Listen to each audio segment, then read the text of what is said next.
Hello student.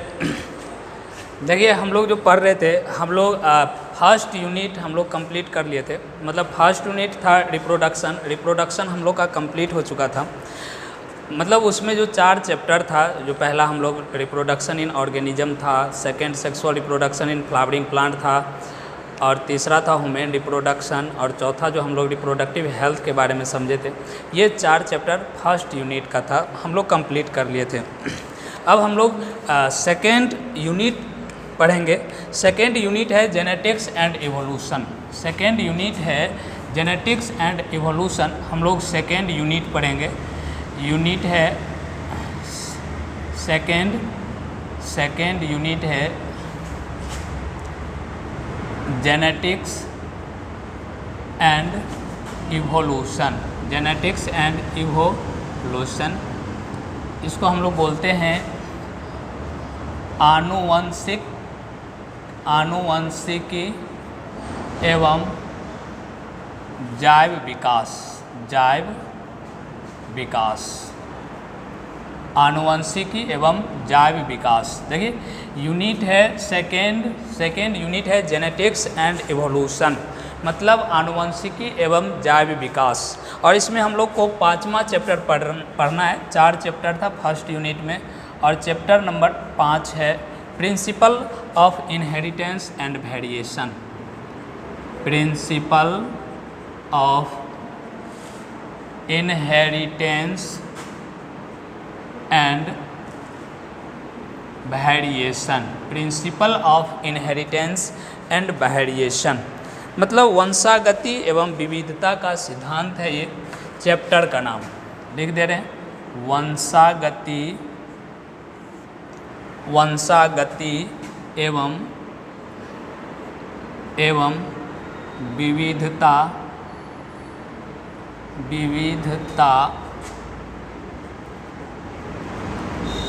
का सिद्धांत।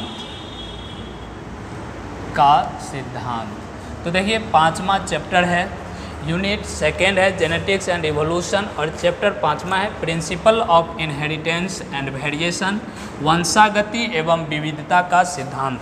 काफ़ी इंपॉर्टेंट चैप्टर है, इसका वेटेज काफ़ी अच्छा है। इससे हर साल हर एक बार काफ़ी ज़्यादा क्वेश्चन आता है। क्योंकि जेनेटिक्स एंड इवोल्यूशन है तो ये पूरा यूनिट से काफ़ी ज़्यादा इससे क्वेश्चन आता है। केवल 12th में ही नहीं, हर जगह आता है, नीट में भी इससे ज़्यादा क्वेश्चन आता है। तो चलिए यहाँ से हम लोग स्टार्ट करते हैं। काफ़ी अच्छा चैप्टर है, समझने वाला चैप्टर है। इसमें रट्टा मारने का कोई ज़रूरत नहीं है, समझने का है। ये समझ में अगर आ जाएगा तो काफ़ी आसान है, समझ में नहीं आएगा तो काफ़ी हार्ड है। तो चलिए सबसे पहले हम लोग चैप्टर स्टार्ट करते हैं, principal of inheritance and variation. इसमें सबसे पहले हम लोग जानते हैं कि जेनेटिक्स क्या है। सबसे पहले हम लोग जानेंगे कि जेनेटिक्स है क्या। उसके बाद तो हम लोग का इवोल्यूशन एक चैप्टर ही है, उस चैप्टर में हम लोग जानेंगे। तो सबसे पहले हम लोग जानते हैं जेनेटिक्स है क्या, इसमें किसका अध्ययन किया जाता है, जेनेटिक्स क्या है। तो जेनेटिक्स जो है ग्रीक वर्ड से मिल करके बना हुआ है। जेनेटिक्स ग्रीक वर्ड से मिल करके बना हुआ है। ग्रीक वर्ड जेनेटिक्स जो है ग्रीक वर्ड से मिल करके बना हुआ है। इसका मतलब होता है टू ग्रो इनटू। इसका मतलब होता है टू ग्रो इनटू। कोई भी चीज़ है उसमें क्या करना, ग्रो होना, ग्रो करना, ये जेनेटिक्स का मतलब है। मतलब जेनेटिक्स क्या है, तो जेनेटिक्स इसको हम लोग एक छोटा सा वर्ड में कह सकते हैं कि ये क्या है, टू ग्रो इनटू। मतलब कोई भी चीज़ इसमें क्या करता है, कोई भी जीव का काफ़ी तेज़ी से इसमें मतलब कंटिन्यूस विविधता आता है, वेरिएशन आता है, तो इसको जेनेटिक्स कहते हैं। तो जेनेटिक्स में हम लोग वेरिएशन और हेरेडिटी को पढ़ते हैं। वेरिएशन होगा, जेनेटिक्स क्या होता है, तो जेनेटिक्स एक बायोलॉजी का ब्रांच है। जेनेटिक्स क्या है, बायोलॉजी का एक ब्रांच है जिसमें किसका अध्ययन करते हैं, तो हेरिडिटी एंड वेरिएशन को क्या करते हैं, अध्ययन करते हैं। तो इसका डिफिनीशन यहाँ से लिख लेते हैं। जेनेटिक्स का डिफिनीशन हम लोग लिख लेते हैं। Genetics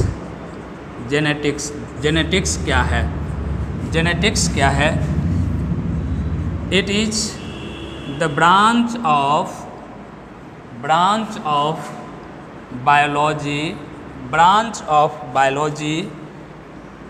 in which deals with, इसमें हम लोग डील करेंगे क्या चीज़ का, तो हेरिडिटी डील्स विथ, हेरिडिटी और वेरिएशन का, deals with study of heredity and variation, heredity and variation.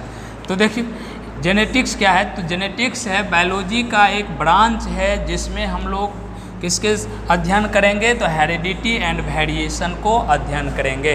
Heredity और वेरिएशन, जो इनहेरिटेंस है वही हेरिडिटी, मतलब हेरिडिटी का मतलब यहाँ ये होगा कि एक जनरेशन से दूसरा जनरेशन में जो गुण जाता है वो कहलाता है हेरिडिटी या इनहेरिटेंस कहलाता है।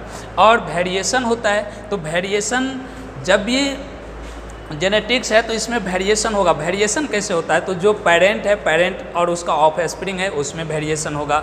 जनरेशन टू जनरेशन इसमें क्या होगा, वेरिएशन होगा, जो विविधता दिखाई देगा। मतलब विविध, वेरिएशन का मतलब विविधता, विविधता अंतर दिखाई देगा पेरेंट्स और ऑफ स्प्रिंग के बीच, तो उसको हम लोग कहेंगे क्या, उसको हम लोग कहेंगे वेरिएशन।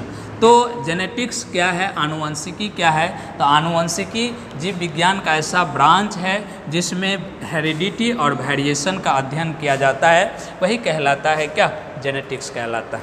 तो यहाँ तक क्लियर होगा।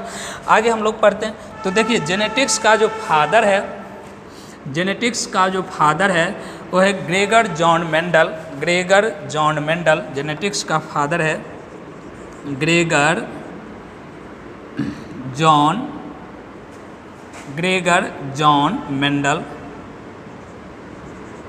John Mendel, Gregor John Mendel, Gregor John Mendel, Gregor John Mendel is known as father of genetics, father of genetics. तो देखिए Gregor John Mendel, Gregor John Mendel को जेनेटिक्स का जनक कहा जाता है। ग्रेगर जॉन मेंडल को genetics का जनक कहा जाता है। ग्रेगर जॉन मेंडल को जेनेटिक्स का जनक कहा जाता है। और दूसरी बात कि जेनेटिक्स जो है, जेनेटिक्स का नामकरण कौन किया था, सबसे पहले कौन नाम दिया था जेनेटिक्स के बारे में, जेनेटिक्स सबसे पहले नामकरण कौन दिया था, शब्द कौन किया कि ये जेनेटिक्स है, तो डब्ल्यू वेटसन है। डब्ल्यू वेटसन जिन्होंने 1905 ईस्वी में 95 में उन्होंने क्या किया था, टर्म दिया था जेनेटिक्स का। तो लिख लीजिए the genetics the term of genetics, the term of genetics was coined by W. Watson, W. Watson in 95 AD। मतलब 1905 ईस्वी में डब्ल्यू वेटसन ने नामकरण किया था जेनेटिक्स का, नाम दिया था जेनेटिक्स का। तो जेनेटिक्स का एक काफ़ी क्वेश्चन अच्छा है इसमें, मतलब सबसे पहले तो फादर ऑफ जेनेटिक्स कई बार एग्जाम में पूछ चुका है। फादर ऑफ जेनेटिक्स कौन है, तो Gregor John Mendel, Gregor John Mendel को फादर ऑफ जेनेटिक्स कहा जाता है। जेनेटिक्स का नामकरण कौन किया था, तो डब्ल्यू वेटसन ने नामकरण किया था। और एक बात कि मॉडर्न जेनेटिक्स का फादर जो कहा जाता है डब्ल्यू वेटसन को ही कहा जाता है। तो ये भी लिख लेते हैं नेक्स्ट पॉइंट में, W Watson is known as, W Watson is known as father of modern genetics, modern genetics, modern genetics. तो देखिए सबसे पहला कि अगर पूछे कि जेनेटिक्स का फादर कौन है तो ग्रेगर जॉन मेंडल, और अगर अलग से पूछे कि मॉडर्न जेनेटिक्स का फादर कौन है, डब्ल्यू वेटसन। मॉडर्न जेनेटिक्स का फादर कौन है, डब्ल्यू वेटसन। मॉडर्न जेनेटिक्स का फादर कौन है, डब्ल्यू वेटसन। एक और है एक्सपेरिमेंटल जेनेटिक्स, फादर कौन है, एक्सपेरिमेंटल जेनेटिक्स का फादर कौन है, तो है मॉर्गन। आगे लिख लेते हैं, यहीं लिख लेते हैं। Morgan is known as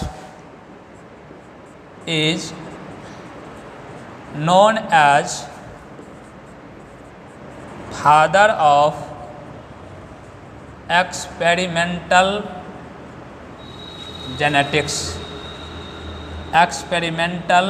genetics. तो देखिए मॉर्गन है, नाम इसमें काफ़ी महत्व रखता है, क्योंकि जेनेटिक्स हम लोग पढ़ रहे हैं और जेनेटिक्स में क्या होता है, जेनेटिक्स जो होता है ये काफ़ी मतलब साइंटिस्ट पर ही निर्भर करता है कि किस तरह का है। तो इसमें अगर साइंटिस्ट के नाम भूल गए तो जेनेटिक्स कोई फ़ायदा नहीं है। तो जेनेटिक्स पढ़ने से पहले हम लोग ये सब नाम जान लेते हैं, नाम जानना काफ़ी ज़रूरी है। ग्रेगर जॉन मेंडल जो थे फादर ऑफ जेनेटिक्स थे।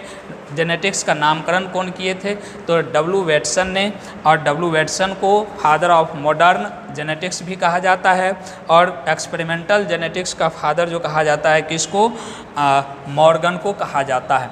तो यहाँ तक हम लोग लिखें। एक और है ए गैरॉड, जिन्होंने ह्यूमन जेनेटिक्स के, जिसको ह्यूमन जेनेटिक्स का फादर कहा जाता है, वो हम लोग लिख लेते हैं ए गोडार्ड। चलिए इसको मिटाते हैं, उसके आगे फिर हम लोग लिखते हैं। तो यहाँ तक हम लोग समझ रहे हैं, नाम सबसे इम्पोर्टेंट है, नाम याद रखिएगा। इसमें नाम से ही कितना बार क्वेश्चन आ चुका है। तो फादर ऑफ जेनेटिक्स जो है ग्रेगर जॉन मेंडल है। जेनेटिक्स का नामकरण कौन दिए थे, तो डब्ल्यू वेटसन ने, कितना ईस्वी में, 1905 ईस्वी में।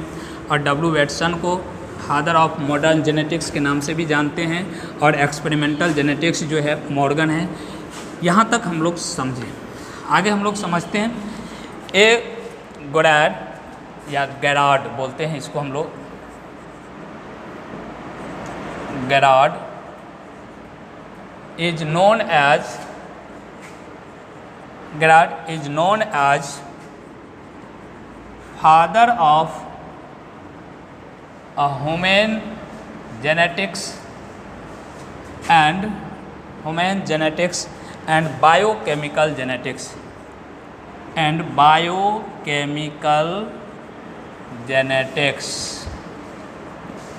तो ह्यूमन जेनेटिक्स या बायोकेमिकल जेनेटिक्स किसको कहा जाता है, तो ए गैरार्ड को कहा जाता है।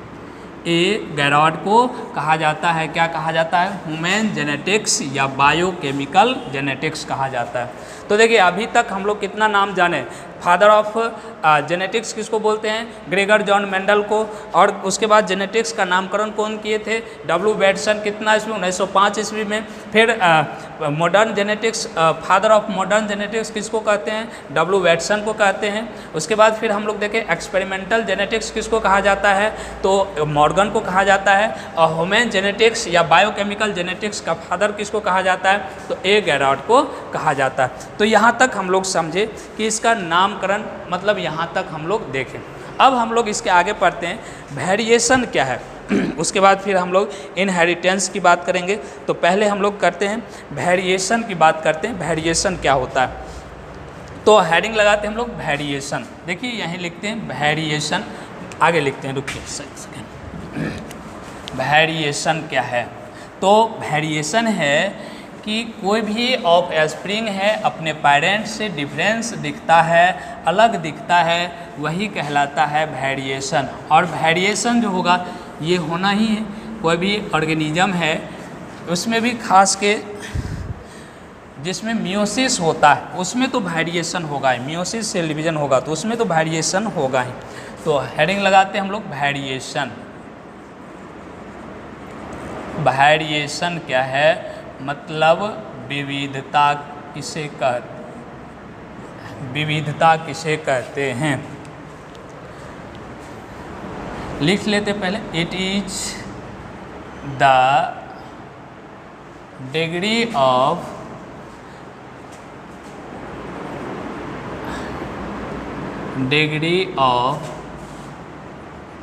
differences in the progeny and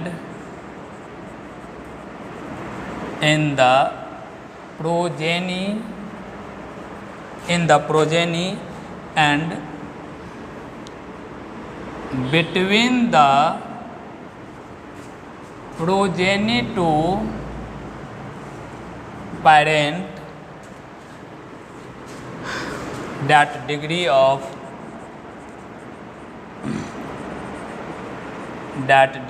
of differences is called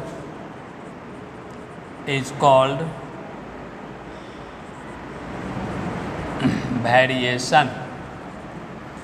तो देखिए वेरिएशन क्या होता है, तो वेरिएशन एक ऐसा डिफरेंसेज है जिसमें क्या होगा, वेरिएशन आएगा किस में, प्रोजेनी या फिर between the progeny to parents और प्रोजेनी के बीच में जो डिफरेंस आएगा, जो विविधता होगा, जो भिन्नता आएगा, उसी भिन्नता को क्या बोलते हैं, वेरिएशन बोलते हैं।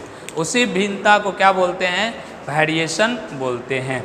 तो यहाँ तक हम लोग समझे कि वेरिएशन क्या है। देखिए वेरिएशन दो तरह के होता है, इसका टाइप्स हम लोग अलग से देख लेते हैं।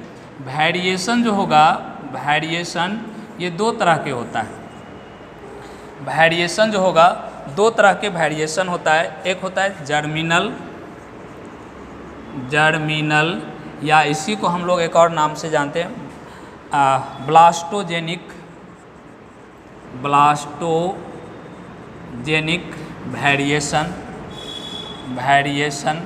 ब्लास्टोजेनिक वेरिएशन, और एक होता है सोमैटिक वेरिएशन। देखिए ब्लास्टोजेनिक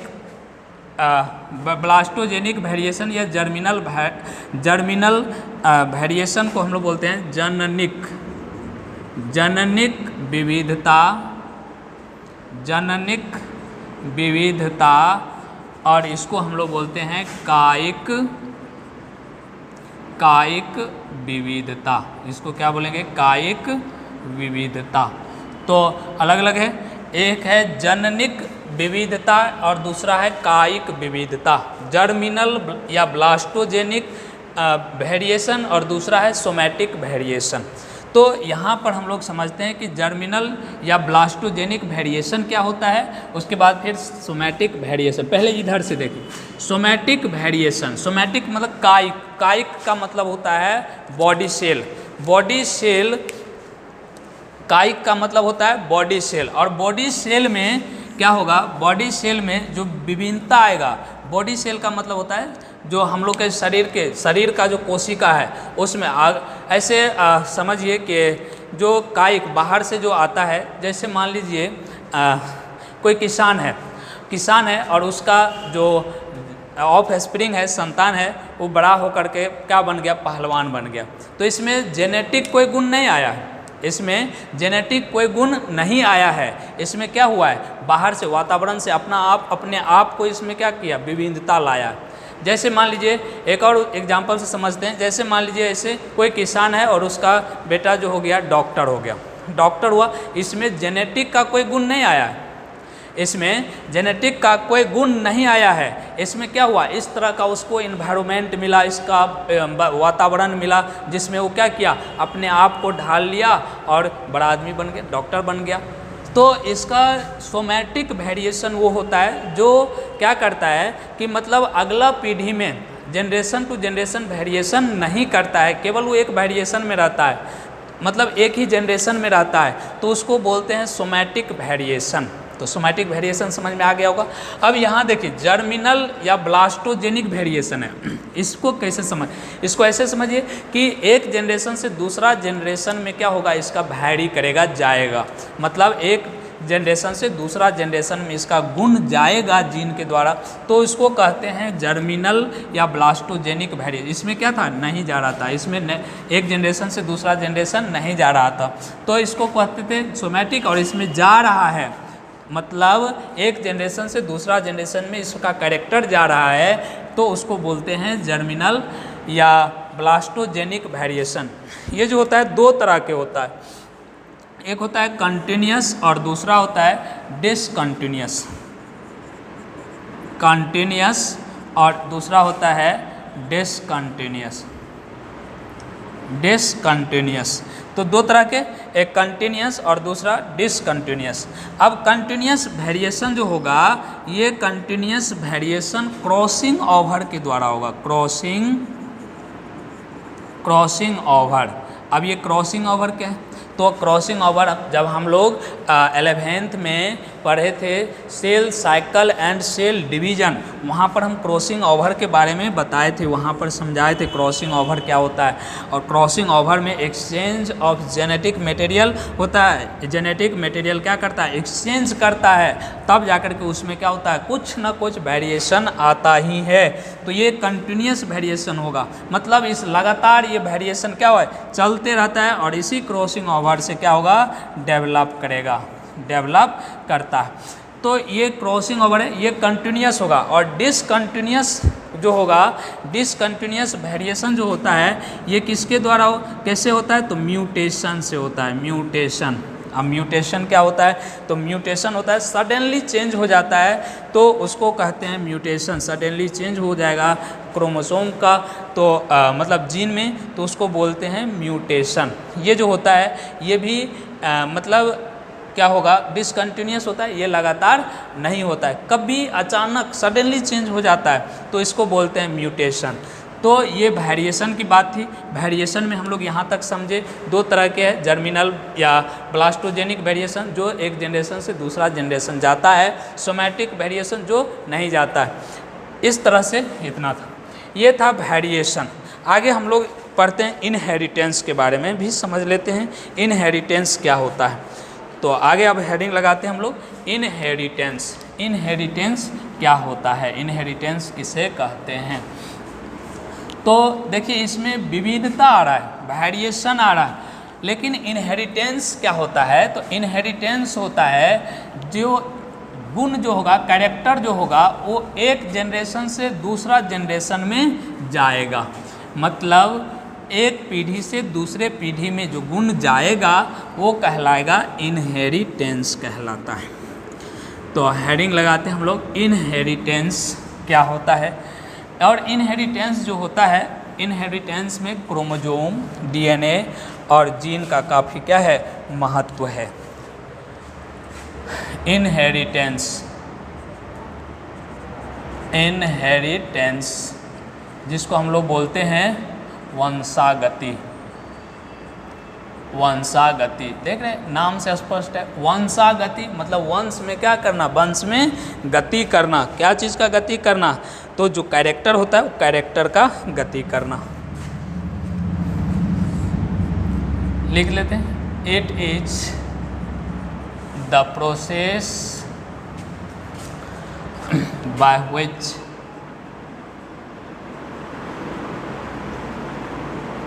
transmission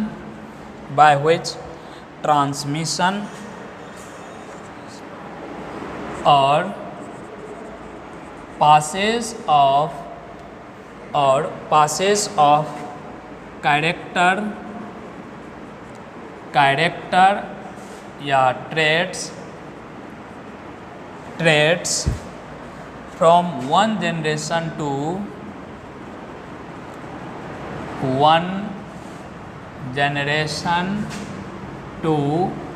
next generation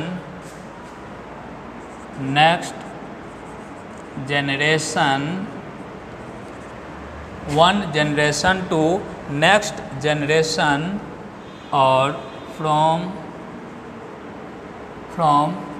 generation to generation is called inheritance, तो इनहेरिटेंस क्या होता है? तो इनहेरिटेंस देखिए यहाँ लिखें, it is the process by which, जिसके द्वारा ट्रांसमिशन और पासेस क्या करता है? ट्रांसमिशन का मतलब होता है आगे बढ़ना, जाएगा, पास करना, पास करता है कौन, कैरेक्टर और ट्रेट्स, कैरेक्टर या ट्रेट्स जो भी गुण होता है वो गुण क्या करता है, पास करता है, कहाँ से कहाँ, तो from one generation to next generation, या इसको हम लोग ऐसे बोलते हैं जनरेशन टू जनरेशन पास करता है कैरेक्टर और ट्रेट्स, उसको बोलते हैं इनहेरिटेंस। इनहेरिटेंस क्या होता है, तो इनहेरिटेंस ऐसे हम लोग बोलते हैं कि ऐसा प्रक्रिया है जिसमें पैतृक गुण जो होगा संचरण होगा एक वंश से या एक पीढ़ी से दूसरे पीढ़ी में, तो उसको हम लोग बोलेंगे क्या, वंशागति।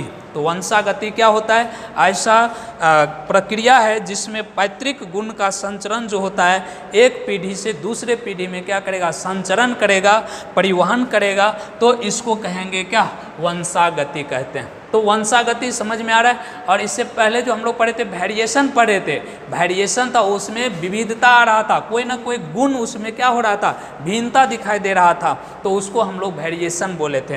तो यहाँ देखिए इनहेरिटेंस जो होता है, इनहेरिटेंस जो होता है, ये इनहेरिटेंस में सबसे इम्पोर्टेंट रोल निभाता है कौन, यहाँ देखिए क्रोमोजोम है, क्रोमोसोम, या फिर डीएनए है, डीएनए, या फिर जीन जो होता है, जीन, ये इसमें काफ़ी इम्पोर्टेंट रोल निभाता है। जीन जो बना होता है, ये जीन बना होता है किससे, प्रोटीन से और आरएनए से, आरएनए प्लस प्रोटीन से बना होता है, प्रोटीन, आरएनए प्लस प्रोटीन से ये क्या होता है, जीन बना होता है। और जीन क्या होता है, तो जीन में रिस्पॉन्सिबल होता है कोई भी कैरेक्टर के लिए, क्या होता है, जीन रिस्पॉन्सिबल होता है, जो बना होता है आरएनए और प्रोटीन। आरएनए क्या होता है, राइबो न्यूक्लिक एसिड। यहाँ देखिए डीएनए जो है न्यूक्लिक एसिड है, इसका पूरा नाम होता है डिऑक्सी राइबो न्यूक्लिक एसिड, और इसको बोलते हैं राइबो न्यूक्लिक एसिड। और क्रोमोसोम है, तो यहाँ देखिए यहाँ पर डीएनए जो है क्रोमोसोम या जीन है, जीन जो है ये जीन रहता है कहाँ, डीएनए, और डीएनए कहाँ, क्रोमोसोम पर। तो ये जो होता है एक पीढ़ी से दूसरा पीढ़ी में क्या होता है, मतलब संचरण होता है, ट्रांसमिशन होता है या पास करता है, तो इसी को बोलते हैं इनहेरिटेंस हो रहा है। तो ये है इनहेरिटेंस का। अब इसके आगे हम लोग एक और चीज़ समझते हैं कि देखिए इसमें मेंडलिज्म क्या है। सबसे पहला इसमें यही है कि मेंडलिज्म क्या, अभी तक तो हम लोग बस पढ़ रहे थे, चैप्टर स्टार्टिंग किए हुए हैं, तो उसका स्टार्टिंग पॉइंट हम लोग कुछ समझ रहे थे कि वेरिएशन क्या है, इनहेरिटेंस क्या है, जेनेटिक्स क्या है, उसमें कौन कौन सा साइंटिस्ट है जिनका योगदान है, बस उसका नाम जान रहे थे। अभी तक यहाँ तक हम लोग समझ रहे थे। अब इसके आगे हम लोग समझते हैं कि मेंडलिज्म क्या है। तो मेंडलिज्म मेंडल के द्वारा जो दिया गया नियम है उसी को हम लोग बोलते हैं मेंडलिज्म।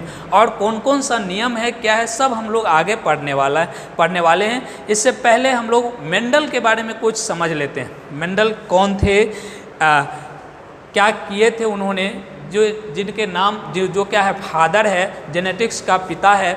देखिए एक बात और है कि लोग कहता है मेहनत कभी बेकार नहीं जाता है, कभी न कभी किसी न किसी रूप में वो आ ही जाता है। वही हुआ है मेंडल जी के साथ। देखिए कैसे हुआ है, इसके बारे में कुछ हम लोग इनका हिस्ट्री समझ लेते हैं कि मेंडल कौन थे, इसके बारे में हम लोग थोड़ा सा समझ लेते हैं। देखिए मेंडल जो थे, मेंडल जी, उनका जन्म जो हुआ था लगभग 20 जुलाई 1822 ईस्वी को ऑस्ट्रिया में हुआ था। कितना, 20 जुलाई 1822 ईस्वी को ऑस्ट्रिया में एक जगह है मोराविया जगह है, वहाँ पर हुआ था। कितना, ये नाम जन्मदिन याद रखिएगा, इसका ये भी पूछ देता है। तो 20 जुलाई 1822 ईस्वी में कहाँ पर, ऑस्ट्रिया में मोराविया जगह का नाम है, वहाँ पर हुआ था। देखिए उन्होंने अपना शिक्षा तो गांव में ही प्राप्त किया, उसके बाद दूसरे जगह गया। इससे क्या हुआ, देखिए एक और बात है, मेंडल जी जो थे उन्होंने गणितज्ञ भी थे। उन्होंने क्या थे, गणितज्ञ भी थे, जिसके कारण इसको जो जेनेटिक्स में जितना कैलकुलेशन था सब करने में उसको आसानी से उन्होंने कर लिए थे। तो इन्होंने 1856 से लेकर के 1863 ईस्वी तक, 1856 से लेकर के 1863 ईस्वी तक इन्होंने मटर के पौधों पर एक्सपेरिमेंट किए थे। इससे पहले ये भी हुआ था कि उन्होंने जो मेंडल जी जो थे, इन्होंने चर्च में काम कर रहे थे, पादरी का काम, जो जिस तरह से कैसे मंदिर में पुजारी होता है उसी तरह से वो पादरी का काम कर रहे थे चर्च में। वहाँ पर बहुत बड़ा क्या था, कैंपस था, ग्राउंड था। इसमें उन्होंने मटर के पौधा सबसे पहले तो 34 कैरेक्टर लिए थे, 34 कैरेक्टर, कंट्रास्टिंग कैरेक्टर लिए और उसको सबको क्रॉस करा था। उनको लगा कि ये बहुत ज़्यादा है, इससे संभव नहीं है, तो उन्होंने उसको उसमें से क्या किया और को छांटते हुए कितना 22 तक लाया और 22 में भी उनको बहुत दिक्कत आने लगा। तब जाकर के उन्होंने 7 कैरेक्टर, कंट्रास्टिंग कैरेक्टर चुना, एक दूसरे के अपोजिट चुना और तब जाकर के उन्होंने लगभग 7 साल तक, देखिए इसमें जो है मेंडल जी जो थे इनमें 7 जो था लकी शब्द था, लकी वर्ड था 7। क्यों? क्योंकि इन्होंने 7 साल तक 1856 से लेकर के 1863 ईस्वी तक 7 साल तक 7 कैरेक्टर चुना मटर के पौधों में। एक बात और है कि उन्होंने मटर के ही पौधा को क्यों चुना था, वो आगे हम लोग पढ़ेंगे भी। तो अभी बस यहाँ समझिए इनका हिस्ट्री में कि उन्होंने 7 साल तक 1856 से 1863 ईस्वी तक उन्होंने 7 कैरेक्टर को, 7 से 7 साल तक उन्होंने क्या किया था, क्रॉस करवाया था। तब जाकर के उन्होंने कंक्लूजन निकाला और उसके बाद 1865 ईस्वी में एक पत्रिका लिखा। पत्रिका का नाम है society for the study of natural science, society for the study of natural science, जिनको उन्होंने 1865 ईस्वी में प्रकाशित किया था। 1865 ईस्वी में प्रकाशित किया था और प्रकाशित करने के बाद जो इनका पत्र था वो क्या हुआ, नीचे दब गया। कैसे दब गया? उसी टाइम एक और साइंटिस्ट उभरा हुआ था, कौन, जो विकासवाद है, क्या बोलते हैं उसको, विकासवाद जो दिए थे, उन्होंने क्या किए थे, उसका काफ़ी ज़्यादा चर्चित था उस टाइम। तो उस टाइम में उनका पेपर धीरे धीरे दबते गया और उसके बाद उसका जो डार्विन थे, चार्ल्स डार्विन, उन्होंने ही विकासवाद दिए थे। उनका पेपर ऊपर लोग को इंटरेस्ट जग गया था किसके, नेचर सब के बारे में जानने का। तो सब लोग क्या कर रहे थे, नेचर के बारे में सब जान रहे थे। लेकिन इनका तो था काफ़ी अंदर का चीज़ था कि उन्होंने मटर के पौधा लिया, इसको ये किया, क्रॉस कराया, वो कराया, लोग को अच्छा नहीं लगा। तो क्या किया, विकास और नेचर के बारे में जानना तो सबको इंटरेस्ट लगता है। तो उन्होंने क्या किया था, उसका पेपर उस टाइम धीरे धीरे दब गया और आ गया किसका, चार्ल्स डार्विन का, जिन्होंने विकासवाद के, नेचर के बारे में सब बताया था। उसके बाद उनका जो दबने के बाद उनका मृत्यु हो जाता है लगभग 6 जनवरी 1884 ईस्वी को। अभी तक उसको कुछ नहीं मिलता है, इतना मेहनत करने के बावजूद भी उसको अभी तक कुछ नहीं मिला है। लेकिन वो लास्ट में क्या होता है, मर जाते हैं, डेथ कर जाते हैं। कब? तो 6 जनवरी 1884 ईस्वी को। उसके बाद इसका पेपर दबते चल जाता है, कभी नहीं निकल, उसके बाद वो ऐसे रह जाता है। फिर उसके बाद लगभग 1900 ईस्वी में 3 साइंटिस्ट आते हैं। 1900 ईस्वी में 3 साइंटिस्ट, पहला हॉलैंड से थे हुगो डिवाइडिस, दूसरा था कार्ल कोरेंस जो जर्मनी से थे, और एक तीसरा ऑस्ट्रिया से ही वान सरमार्क थे। इन्होंने 1900 ईस्वी में लगभग आते हैं ये तीनों वैज्ञानिक, और तीनों ने यही क्या किए थे। देखिए होता क्या है कि जब भी कोई साइंटिस्ट में जब भी कोई देता है अपना नियम कानून, तो उसको क्या करते हैं, उसको हर जगह उसको रखना पड़ता है। इससे पहले देखना पड़ता है कि ऐसा शब्द और कोई कहा था या नहीं कहा था। तो इसी तरह से इसमें जब 1900 ईस्वी में ये तीनों वैज्ञानिक आए और तीनों वैज्ञानिक ने यही सब अपना कैरेक्टर, ये सब गुण के बारे में सब बताया था, जिन्होंने पहले से ही मेंडल जी बता के चले गए थे। उसके बाद देखा तो निकाला कि पूरा का पूरा दिया हुआ थ्योरी है, तो पूरा का पूरा थ्योरी को फिर से क्या किए उन्होंने प्रकाशित किए, निकाले उसको, फिर प्रकाशित किए वो तीनों वैज्ञानिक, और उसी टाइम से इनको कहा गया था ग्रेगर जॉन मेंडल को, ये तो जेनेटिक्स का क्या है, फादर है। तो देखिए 1884 ईस्वी में उनका देहांत होता है, और लगभग 16 साल के बाद, मरणोपरांत 16 साल के बाद जेनेटिक्स का फादर कहा गया किसको, ग्रेगर जॉन मेंडल को। आप समझ सकते हैं, इसीलिए कहते हैं कि मेहनत किया हुआ काम कभी बेकार नहीं जाता है, कभी न कभी किसी न किसी रूप में आ ही जाता है। तो ये था सर ग्रेगर जॉन मेंडल का कहानी था, हिस्ट्री था। तो ये था इसका हिस्ट्री। तो यहाँ तक हम लोग समझ गए, उम्मीद करते हैं कि आप लोग को भी समझ में आ गया होगा। इसके आगे हम लोग समझते हैं, जो मेंडल ने एक्सपेरिमेंट किया था, उस एक्सपेरिमेंट को समझने से पहले, या जो भी नियम दिए थे, लॉ दिए थे, उसको समझने से पहले हम लोग कुछ टर्मिनोलॉजी समझते हैं। टर्मिनोलॉजी का मतलब होता है शब्दावली। जो मेंडल ने शब्दावली किया था, कौन कौन सा वर्ड दिया था, इस वर्ड बार बार आएगा, तो उसको हम लोग एक बार एक जगह समझ लेते हैं, ताकि आगे जो भी नियम है उसको समझने में कोई दिक्कत नहीं होगा। तो चलिए आगे हम लोग वहाँ भी समझ लेते हैं इसका टर्मिनोलॉजी क्या सब था। Terminology related with Mendelism, Mendelism से रिलेटेड जो टर्मिनोलॉजी था, वो टर्मिनोलॉजी क्या क्या है। तो हेडिंग लगाते हैं, लिखिए terminology related with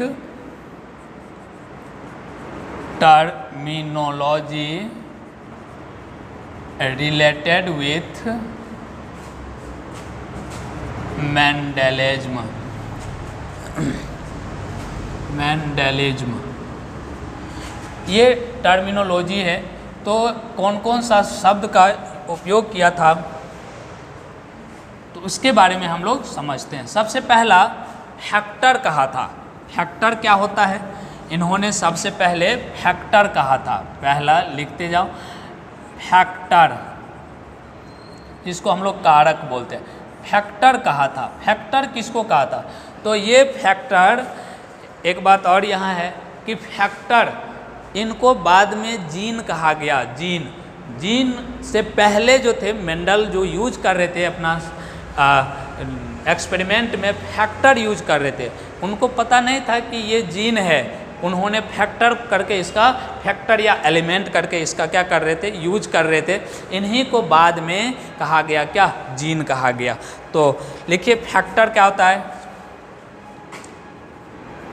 responsible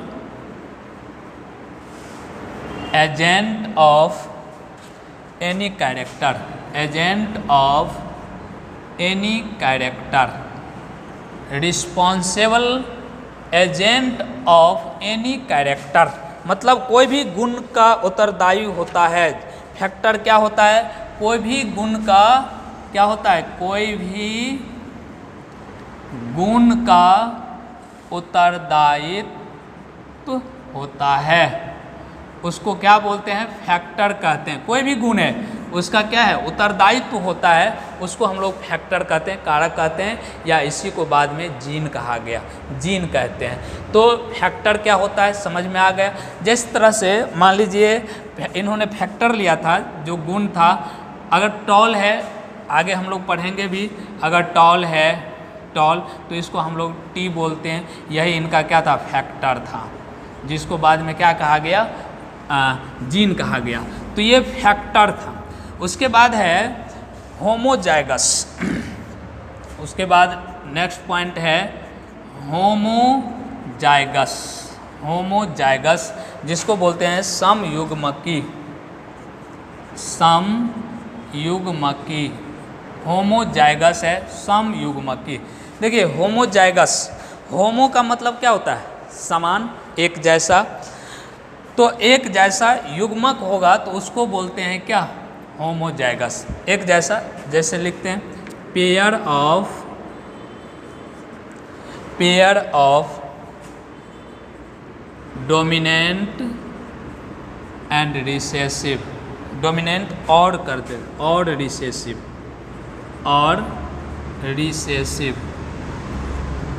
recessive, मतलब प्रभावी या और प्रभावी में जोड़े होते हैं, प्रभावी या अप्रभावी में जोड़े होते हैं। यहाँ समझिए होमोजाइगस है, होमोजाइगस, होमो का मतलब होता है एक जैसा, जाइगस मतलब युग्मक, एक जैसा युग्मक हो उसे समयुग्मकी कहते हैं। इसमें क्या होता है, पेयर ऑफ डोमिनेंट या फिर रिसेसिव, यहाँ पर एक नया वर्ड आ गया डोमिनेंट और रिसेसिव। आगे इसके बारे में भी हम लोग चर्चा करने वाले हैं कि डोमिनेंट और रिसेसिव क्या होता है। तो देखिए डोमिनेंट क्या होता है, पहले ये समझ लेते। डोमिनेंट होता है, मान लीजिए कि किसी का हाइट क्या है, मान लीजिए बड़ा है, और उसमें क्या है, मान लीजिए मेल पेरेंट्स है, एक पेरेंट्स का हाइट क्या है, बड़ा है, और उनके पिता का हाइट मान लीजिए बड़ा है, और मदर का जो है हाइट क्या है, छोटा है। तो और उनका जो संतान होता है, मान लीजिए कि उनका संतान क्या हुआ, छोटा हो गया, उनका संतान क्या हो गया, छोटा हो गया। इसका मतलब क्या हुआ, इसका मतलब ये हुआ कि मदर का जो हाइट छोटा है उनका क्या है, डोमिनेंट है, इसीलिए वहाँ पर उनका हाइट भी क्या हो गया, संतान का छोटा हो गया, क्योंकि डोमिनेंट हमेशा दिखता है। अगर बड़ा होता तो उनका क्या था, उनका जो डोमिनेंट होता वो बड़ा हो जाता, लेकिन ऐसा नहीं है, छोटा हुआ। इसका मतलब ये हुआ कि मदर और फादर में दोनों का गुण, एक था लंबा का, एक था छोटा का। अब छोटा लंबा दोनों का हाइट था, तो उसमें क्या हुआ, उनका जो ऑफ स्प्रिंग हुआ, नेक्स्ट जनरेशन हुआ, उनका हाइट भी क्या है, छोटा है। इसका मतलब ये हुआ कि जो गुण प्रभावी होगा, जो गुण डोमिनेंट होगा, वही गुण उन संतान में जाएगा, तो वहाँ छोटा हो गया। इसका मतलब क्या हुआ कि इनका डोमिनेंट क्या था, छोटा का था, इसीलिए उनका जो जनरेशन हुआ क्या हो, छोटा का हुआ। अगर बड़ा का होता तो बड़ा का डोमिनेंट होता। अब देखिए दोनों गुण था, एक छोटा हो मतलब जो डोमिनेंट था दिख गया, डोमिनेंट वाला गुण गया, और उसके साथ साथ रिसेसिव का भी गुण था। ऐसा नहीं था कि उनके बड़ा वाला गुण उसमें नहीं था, लेकिन दिख कौन रहा है, छोटा। इसका मतलब छोटा क्या है, डोमिनेंट है, और एक छोटा बड़ा वाला है जो रिसेसिव है, इसीलिए वो चीज़ नहीं दिख रहा है। तो आगे हम लोग इसके बारे में भी समझेंगे। अभी बस यहाँ ये समझिए कि पेयर ऑफ डोमिनेंट और रिसेसिव होते हैं, उसको बोलते हैं होमोजाइगस। होमो का मतलब एक समान होता है, मतलब यहाँ पर एग्जांपल से समझिए कि अगर स्मॉल कैपिटल टी है, ये दोनों क्या है, एक जैसा है, तो इसको बोलेंगे क्या, होमोजाइगस है। अगर मान लीजिए यहाँ स्मॉल टी है, ये दोनों एक जैसा है, इसका मतलब क्या हुआ, ये क्या है, होमोजाइगस है। अगर मान लीजिए आर है, दोनों बड़ा बड़ा, तो इसका मतलब दोनों एक जैसा, होमोजाइगस। अगर मान लीजिए स्मॉल है, तो ये क्या होगा, एक जैसा है, इसका मतलब ये क्या है, होमोजाइगस है। इसी तरह से रिसेसिव, ये तो होमोजाइगस हो गया। हेटेरोजाइगस भी होता है, एक है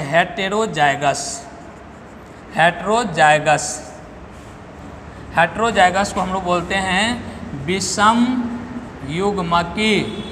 युग्मकी। हेटेरोजाइगस अलग अलग होगा।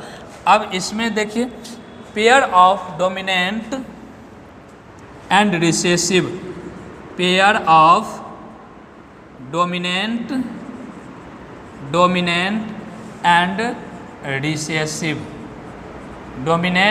एंड रिसेसिव, और है यहाँ समझ में आए समझिए, यहाँ ओ आर और, ये नहीं तो ये, यहाँ एंड है और ये भी दोनों होगा। जैसे एग्जांपल समझिए, इसमें लिखे हैं प्रभावी और अप्रभावी में जोड़े होते हैं। इसमें क्या होगा, प्रभावी और अप्रभावी, प्रभावी और अप्रभावी में जोड़े होते हैं। तो देखिए यहाँ पेयर ऑफ डोमिनेंट। अब इसका एग्जाम्पल समझिए, समझ में आएगा। कैपिटल टी स्मॉल टी, देख रहे हैं दोनों अलग अलग है। कैपिटल टी और स्मॉल टी, यहाँ क्या लिखे हैं, pair of dominant and recessive, मतलब ये भी डोमिनेंट भी और रिसेसिव भी दोनों, तो डोमिनेंट भी कैपिटल टी है, ऐसे भी हम लोग यूज करते हैं, जो कैपिटल में रहता है डोमिनेंट और जो स्मॉल में रहेगा रिसेसिव। तो यहाँ देखिए ये कैपिटल है, स्मॉल है, डोमिनेंट और रिसेसिव दोनों साथ में। ये हो गया हेट्रो, चूँकि अलग अलग है, एक क्या है डोमिनेंट है और दूसरा रिसेसिव है। इसी तरह से आर आर लिखते हैं तो ये हो गया क्या, कैपिटल, मतलब हेट्रो का मतलब अलग अलग, तो दो अलग अलग है, डिफरेंट है, तो अलग अलग है, तो इसको बोलते हैं हेट्रोजाइगस। या ऐसे हम लोग W बड़ा है और ये क्या है, छोटा है, तो इसको हम लोग बोलते हैं क्या, ये हो गया हेट्रोजाइगस। होमोजाइगस दोनों एक जैसा रहेगा, हेट्रोजाइगस में दोनों अलग अलग रहेगा। यहाँ तक समझ में आया। चलिए आगे और है, ढेर सारा पॉइंट है, हम लोग समझ लेते हैं। तो ये 3 पॉइंट अभी हम लोग समझे, फैक्टर, होमोजाइगस और हेट्रोजाइगस। अगला हम लोग चौथा पॉइंट समझते हैं। एक होता है फिनोटाइप और दूसरा होता है जीनोटाइप। अब फिनोटाइप क्या है, जीनोटाइप क्या है तो फिनोटाइप होता है जिसका गुण हम लोग बाहर से हमको दिखाई पड़ता है जिसका गुण हमको बाहर से दिखाई पड़ता है। अगर मान लीजिए लंबा है, छोटा है, तो ये हम लोग ऐसे भी देखकर भी बता सकते हैं कि हाँ ये लंबा है, ये पौधा क्या है, छोटा है, ये इसका कलर हरा है, इसका कलर रेड है, लाल है, तो इसको हम लोग क्या करते हैं, बाहर से भी ऐसे भी देख करके बता सकते हैं। तो इसको हम लोग बोलते हैं फिनोटाइप, जो हम लोग बाहर से देखकर भी बता सकते हैं, इसको बोलते हैं क्या, फिनोटाइप। और जो हम लोग नहीं देखते हैं, जो जेनेटिक के द्वारा होता है, उसको बोलते हैं जीनोटाइप। तो हेडिंग देते हैं फिनोटाइप। चौथा पॉइंट फिनोटाइप। फिनोटाइप है इसको हम लोग ऐसे यूज करते हैं, फिनोटाइप से ही, फिनोटाइप से ही यूज करते हैं। देखिए फिनोटाइप क्या होता है, जो हम लोग बाहर से देखते हैं, आउटर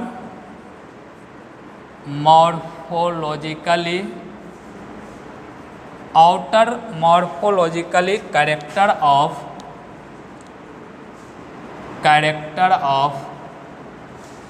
जनरेशन। कोई भी जनरेशन है उसको हम लोग को क्या, बाहर से कैरेक्टर जो दिखाई पड़ेगा उसको हम लोग बोलते हैं फिनोटाइप। इसको ऐसे वंश के आकार के गुण, वंश के आकारकीय गुण, वंश के आकारकीय गुण किस तरह से दिखाई देता है। तो इसको अगर मान लीजिए ऐसे सपोज कीजिए कि यहाँ खड़े हैं और बाहर से कहीं गमला में 2-3 पौधा लगा दिए, तो यहाँ से हम देख के बता सकते हैं कि कौन बड़ा है कौन छोटा है। तो उसी को हम लोग बोलते हैं क्या, फिनोटाइप। आगे हम लोग इसको काफ़ी अच्छा से पढ़ने वाले हैं, फिनोटाइप और जीनोटाइप क्या होता है। तो ये समझ में आया कि फिनोटाइप क्या होता है, जिसको हम देख कर बता दें कि इसमें ऐसा गुण है, इस बड़ा है, ये छोटा है, ये लंबा है, या फिर ये क्या है, हरा है या लाल है या क्या कहते हैं येलो है, कोई भी जो हम देख के ऐसे बता दें, इसको हम लोग बोलते हैं फिनोटाइप। और जीनोटाइप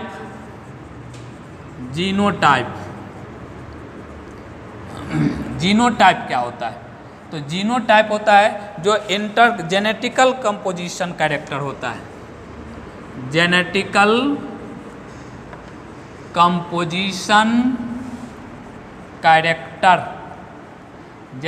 कंपोजिशन कैरेक्टर होगा तो उसको बोलते हैं जीनोटाइप। जीन के बनावट के आधार, जीन के बनावट के गुण के आधार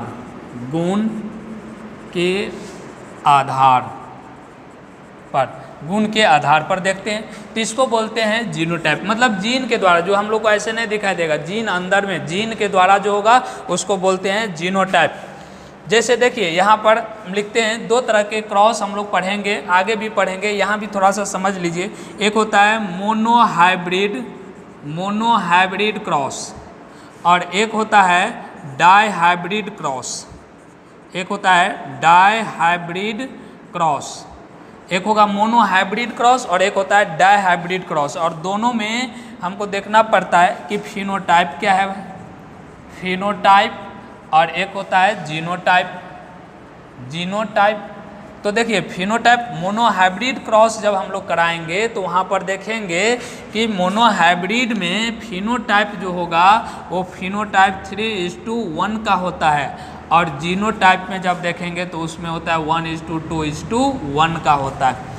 तो आगे कैसे ये आया और ये आया वो आगे हम लोग पढ़ेंगे जब मोनो हाइब्रिड क्रॉस पढ़ेंगे वहाँ पर। अभी तो बस नाम यहाँ आया है तो उसके लिए हम यहाँ पर क्या करें, समझा रहे हैं कि फिनोटाइप कितना होगा मोनो हाइब्रिड का 3:1, जीनोटाइप कितना होगा 1:2:1। इसी तरह से डाई हाइब्रिड में करेंगे तो डाई हाइब्रिड क्रॉस जब करवाएंगे तो उसमें आता है 9:3:3:1, 9:3:3:1 आएगा डाई हाइब्रिड क्रॉस में। किस में, फिनोटाइप में, मतलब बाहर से देखेंगे अगर मान लीजिए यहाँ कितना 16 हुआ, 16 कैरेक्टर है तो 16 के 16 कैरेक्टर है तो देख के हम बता देंगे कि ये क्या है, लंबा है, ये छोटा है, इसका कलर ऐसा है, इसका कलर ऐसा है, देख के बता देंगे। तो उसका रेशियो कितना आएगा 9:3:3:1। इसी तरह से जीनोटाइप होता है तो जीनोटाइप में कैसा होता है, तो जीनोटाइप में 1:2:2:4:1:1 2:1:2:1 इसमें इस तरह का रेशियो आता है, किसका, जीनोटाइप रेशियो आता है। तो यहाँ पर देखिए ये जीनोटाइप रेशियो है, ये जीन से हमको पता चलेगा कि इसका रेशियो कितना है। तो जीनोटाइप रेशियो जो होता है डाई हाइब्रिड क्रॉस का 1:2:2:4:1:2:1:2:1 इतना होता है किसका, डाई हाइब्रिड क्रॉस का जीनोटाइप का रेशियो। तो ये कैसे आया, किस तरह से आया, सब हम लोग जब पढ़ेंगे मोनो हाइब्रिड क्रॉस और डाई हाइब्रिड क्रॉस तो वहाँ पर समझ में आएगा। आगे हम लोग बढ़ते हैं, और पॉइंट है, एक है डोमिनेंट और रिसेसिव। तो हेडिंग लगाते हैं डोमिनेंट का, डोमिनेंट हम लोग पढ़ते हैं, एक एक पॉइंट पहले हम लोग समझ लेते हैं, उसके बाद जब स्टार्ट करेंगे एक्सपेरिमेंट मेंडल का तो वहाँ से हम लोग काफ़ी अच्छा से समझ में आने वाला है, काफ़ी इंटरेस्टिंग चैप्टर है तो वहाँ से हम लोग समझेंगे। तो पहले इसका टर्मिनोलॉजी कुछ है, टर्म है, ये टर्म काफ़ी बार बार आएगा तो इसीलिए हम एक बार समझा देते हैं, उसके बाद फिर समझ में आएगा। चलिए आगे लिखते हैं डोमिनेंट का।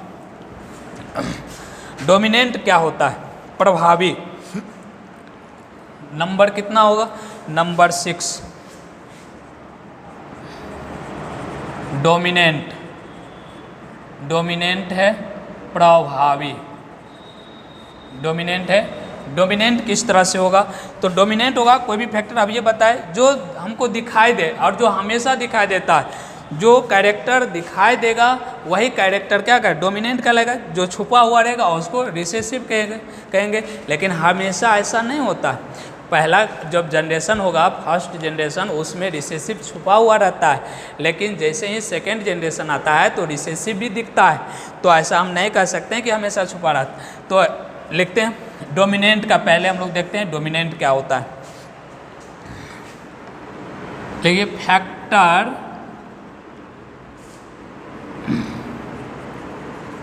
या कैरेक्टर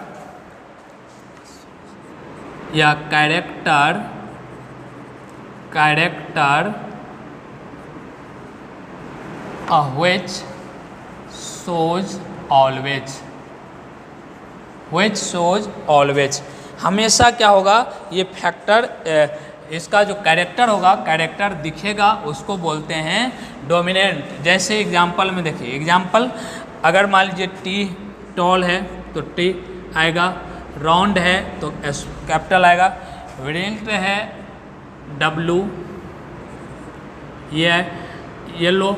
इस तरह से इसका फिर क्या है, मतलब एक बात तय है कि जो भी कैपिटल लेटर से हम लोग सिंबल देंगे कैपिटल लेटर का, वो क्या किसका, डोमिनेंट का। तो डोमिनेंट जैसे ही हमको दिखाई पड़े कैपिटल है, इसका मतलब ये क्या होगा, डोमिनेंट होगा, प्रभावी होगा। इसी तरह से है 7 पॉइंट रिसेसिव। रिसेसिव, रिसेसिव बोलते हैं अप्रभावी। जैसे इसमें क्या देखेंगे कि जैसे स्मॉल लेटर का यूज है तो हम लोग इसको कहेंगे क्या है कि रिसेसिव है। Factor character, factor character those shows only homozygous condition, only homozygous condition, केवल ये किस कंडीशन में शो करेगा, होमोजाइगस कंडीशन में। जैसे एग्जांपल देखिए, अगर मान लीजिए लिखते हैं कैपिटल टी रहेगा तो होमोजाइगस, स्मॉल आर कैपिटल नहीं small T small R small W रहेगा तो ये क्या होगा, रिसेसिव कहलाएगा। और ये कब दिखता है, which those shows only homozygous condition, ये केवल होमोजाइगस कंडीशन में ही देखेगा। जैसे कब दिखाई देगा, मान लीजिए स्मॉल टी है, होमोजाइगस होगा तभी ये कैरेक्टर आएगा। स्मॉल आर है रिंट का है तो ये तभी दिखेगा जब क्या होगा, स्मॉल दोनों रहेगा। तो मतलब होमोजाइगस कंडीशन में रहेगा तभी दिखेगा। तो ये स्मॉल टी हो गया, स्मॉल आर स्मॉल डब्ल्यू हो गया, तो ये किसका गुण, रिसेसिव का आ गया। तो डोमिनेंट और रिसेसिव समझ में आया। उसके बाद है क्रॉस या हाइब्रिडाइजेशन। उसके बाद हम लोग समझते हैं क्रॉस या हाइब्रिडाइजेशन। 8 पॉइंट है क्रॉस या हाइब्रिडाइजेशन। हाइब्रिडाइजेशन क्या है, क्रॉस या हाइब्रिडाइजेशन, संकरण जिसको बोलते हैं, संकरण। ये क्रॉस क्या होता है, तो reproduction between different individual, reproduction between different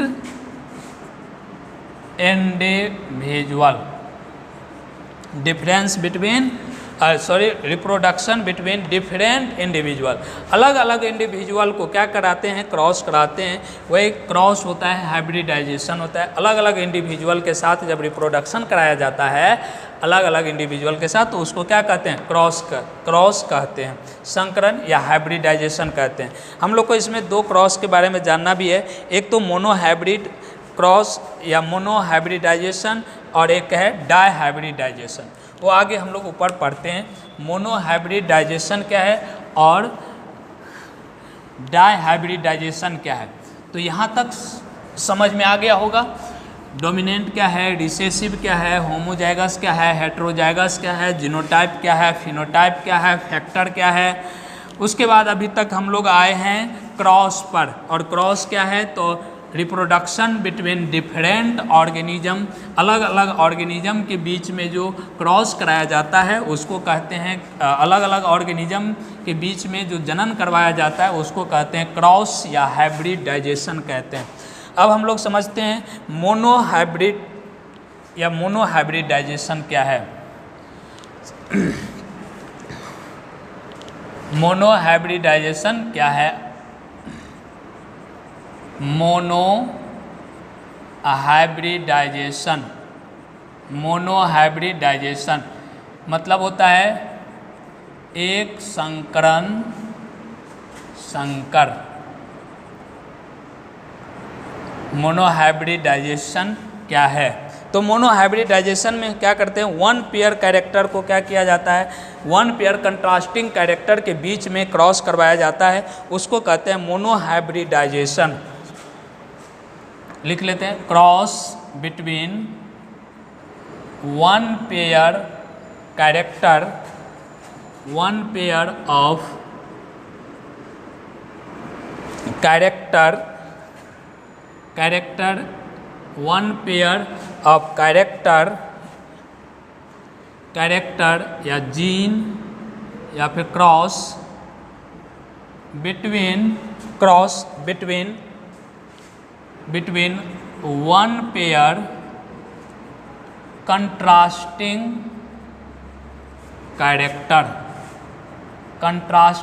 character मतलब हुआ कि एक जोड़ा कैरेक्टर को क्या करते हैं, कंट्रास्टिंग कैरेक्टर के बीच में क्रॉस कराया जाता है, उसको बोलते हैं क्या, मोनोहाइब्रिड क्रॉस। जैसे देखिए अगर मान लीजिए टॉल है, टॉल में टी टी, और मान लीजिए ड्वार्फ है, ड्वार्फ को बोलते हैं स्मॉल टी। अब ये दोनों के बीच में कराएंगे कंट्रास्टिंग कैरेक्टर का मतलब यही हो, उल्टा, एक टॉल है तो दूसरा ड्वार्फ, इस दोनों में जब क्रॉस कराएंगे तो इसको हम लोग बोलेंगे क्या, मोनोहाइब्रिड क्रॉस एक कैरेक्टर का। इसी तरह से दूसरा है डायहाइब्रिडाइजेशन, इसको बोलते हैं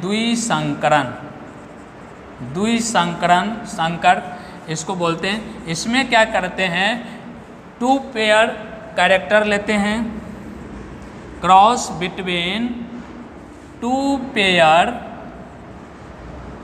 पेयर ऑफ कैरेक्टर या जीन, या cross between 2 pair contrasting character, 2 pair contrasting character.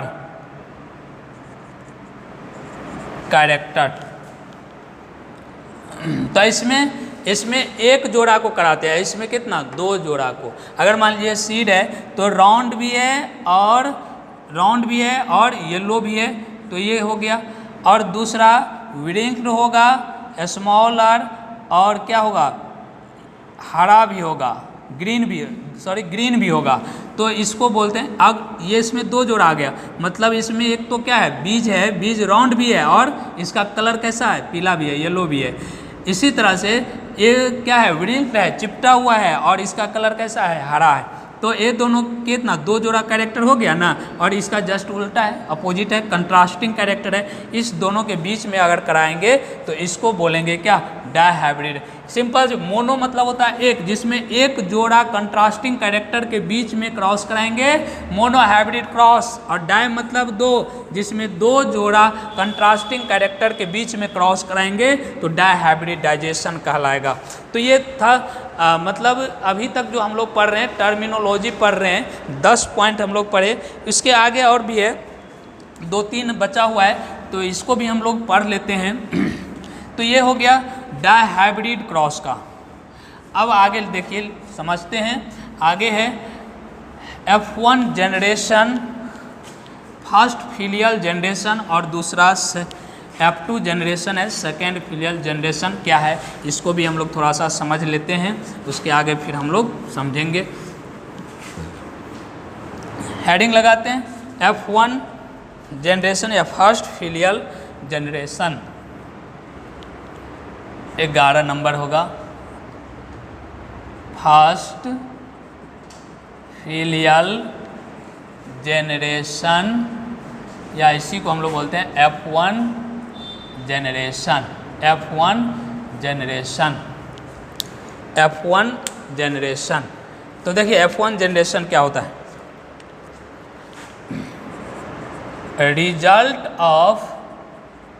Result of cross between parent के बीच में। जैसे हम लोग ऐसे समझते हैं, अगर मान लीजिए हम लोग माता पिता है और माता पिता से हम लोग हैं, तो माता पिता से जो हम लोग हैं, तो हम लोग यहाँ क्या हो गए, F1 जनरेशन या फर्स्ट फिलियल जनरेशन हो गए। हम लोग हैं माता पिता से हम लोग आए, तो हम लोग क्या हो गए, F1 जनरेशन या फर्स्ट फिलियल जनरेशन, ये हो गया। इसी तरह से है सेकेंड में 12 F2 या second filial generation, second filial generation मतलब F2 जनरेशन। अब F2 जनरेशन क्या है, F2 जनरेशन, तो F1 जनरेशन से जो रिजल्ट आता है उसको बोलते हैं F2 जनरेशन। इसको लिख लेते हैं, रिजल्ट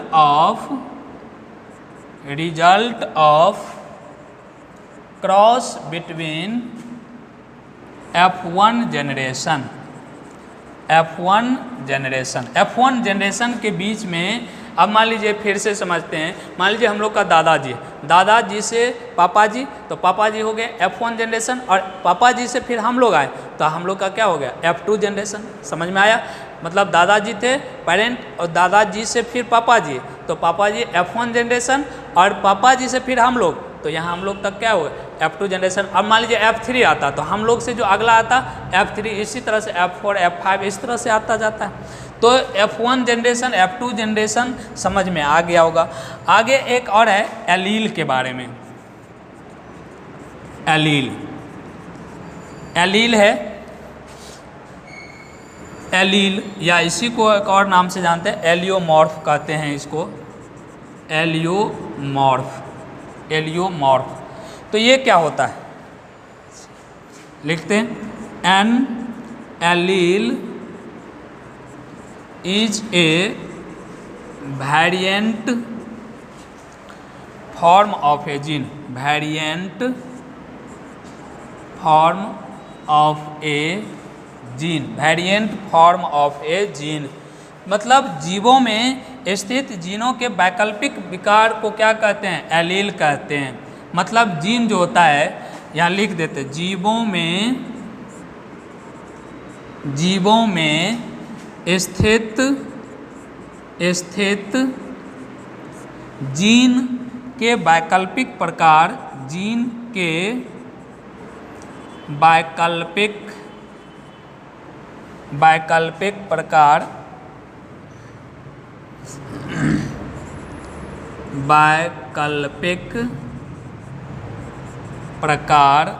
वैकल्पिक प्रकार को एलील कहते हैं, को एलील कहते हैं। इसको ऐसे समझिए, उदाहरण दे, यहाँ पर समझिए फिगर से। मान लीजिए एक यहाँ क्रोमोजोम है, एक ये है, हमेशा पेयर में रहता है।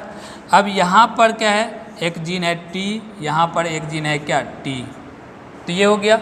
इसी तरह से यहाँ भी दूसरा है, तो ये स्मॉल t और यहाँ भी क्या स्मॉल t। अब दोनों को एक साथ क्या बोलते हैं, ये सिमिलर एलील हो गया। यहाँ पर जो वैकल्पिक प्रकार है ये सिमिलर हो गया, सिमिलर चूँकि एक जैसा है, दोनों ये एक जैसा और ये दोनों क्या एक जैसा, सिमिलर हो गया। तो यहाँ पर जो ये प्रकार है जीन का, इसी को हम लोग बोलते हैं क्या एलील है। तो लिखें जीवों में स्थित जीन के वैकल्पिक प्रकार को एलील कहते हैं। तो वैकल्पिक प्रकार ये अलग अलग। इसी तरह से अगर मान लीजिए एक यहाँ है, यहाँ पर एक क्या है कैपिटल और एक स्मॉल, तो ये दोनों अलग अलग है, तो इसको क्या कहेंगे डिससिमिलर कहेंगे, डिससिमिलर ना, तो अलग अलग है। तो एलील क्या होता है समझ में आया कि अलग अलग, मतलब जीवों में स्थित जीन के अलग अलग जो प्रकार है, वैकल्पिक प्रकार है, उस प्रकार को क्या बोलेंगे, उस प्रकार को एलील कहेंगे। तो ये टर्मिनोलॉजी अभी तक जो हम लोग पढ़ रहे थे, टर्मिनोलॉजी पढ़ रहे थे। और इसमें देखिए कुछ सिंबल है, सिंबल भी समझ में आना चाहिए। सिंबल है, यहाँ समझा देते हैं, यहीं पर सिंबल है, छोटा सा देखिए सिंबल है। एक तो इस तरह का क्रॉस रहेगा, तो इसको तो क्रॉस ही बोलेंगे, क्रॉस सिंबल है। मतलब सिंबल है इस तरह का, यहाँ ध्यान दीजिए, कटा हुआ रहे, मतलब गुन्ना का, तो इसको बोलेंगे क्या, ये क्रॉस का सिंबल है। किसका, क्रॉस का। अब मान लीजिए इस तरह का रहेगा सिंबल, मतलब जीरो है, ऊपर में तीर लगा हुआ है, इस तरह का सिंबल रहेगा, तो ये किसका सिंबल, मेल का। अब जीरो रहेगा और नीचा में प्लस रहेगा, इस तरह का सिंबल, तो इस सिंबल को बोलते हैं फीमेल का ये सिंबल होगा। कहीं कहीं मान लीजिए सिंबल का यूज करेंगे तो फिर समझ में नहीं आएगा, इसीलिए बता दे रहे हैं। अगर इस तरह से गुना का रहेगा तो क्रॉस, इस तरह से रहेगा मेल, मतलब जीरो ऊपर तीर रहेगा मेल, और जीरो प्लस नीचा रहेगा तो क्या होगा फीमेल। और जिसमें दोनों रहेगा, ऊपर में तीर भी रहेगा और नीचा में क्या रहेगा प्लस भी रहेगा, तो इसको कहते हैं बायसेक्सुअल, मतलब वैसा जीव जिसमें मेल और फीमेल पार्ट दोनों होगा, तो ये बायसेक्सुअल कहलाएगा। तो सिंबल इसमें कुछ समझ में आ रहा है, क्रॉस क्रॉस, इसको इस तरह से रहेगा मेल, नीचे प्लस है, जीरो में नीचे प्लस लगाओ, फीमेल इस तरह का रहेगा, तो बायसेक्सुअल। तो देखिए अभी तक जो हम लोग पढ़ रहे थे, अभी तक हम लोग जो पढ़ रहे थे टर्मिनोलॉजी पढ़ रहे थे। टर्मिनोलॉजी रिलेटेड विथ मेंडलिज्म का जितने भी टर्मिनोलॉजी था, मतलब आगे जो भी नियम हम लोग पढ़ेंगे उस नियम में ये सारा हर जगह क्या हुआ, बार बार यूज होगा। तो बार बार जब बताने से अच्छा है एक ही जगह बता दिए, अब आगे समझने में कोई दिक्कत नहीं होगा। तो यहाँ तक आज हम लोग समझें। नेक्स्ट क्लास में इससे आगे हम लोग समझेंगे, जो आगे काफ़ी इम्पोर्टेंट होगा। उसके बाद फिर हम लोग मेंडलिज्म का एक्सपेरिमेंट स्टार्ट करेंगे, तो वहाँ से फिर हम लोग समझेंगे। आज यहीं तक रहने देते हैं। Thank you.